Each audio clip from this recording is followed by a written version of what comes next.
কিরে ময়ে যা, কি সমস্যা তোর? তুই কি করছস?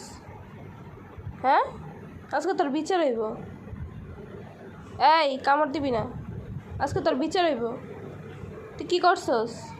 তুই খালি ঘরের ভিতরে থাকস, খাস দাস ঘুমাস, ভালো কথা। তুই এর পাশাপাশি তুই আকাম করস কি ঘরের ভিতরে?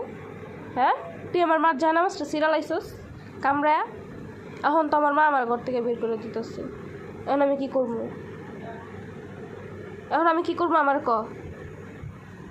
তুই এত বড় বেয়াদব, তুই নামাজ পড়তেছে ওই সময় যা তুই আমার মার যায় নামাজ চিল্লাইতেছস। আর আমার মা চিল্লাইতেছে আর আমার কইতাছে ঘর থেকে বের হয়ে যাইতে। কে? ও, তোমার দোষের কথা বলে এখন আমি কামড় ধর না। আর তুমি যে দোষ করছো তোমার এই দোষগুলো কমো না। আবার কামড় মারে, একটা থাপ্পড় দিব। দেখছেন কেমন কামড় মারে? এমন বেয়াদব নাম্বার, এমন বেয়াদব বিলে আমি জীবনও দেখি।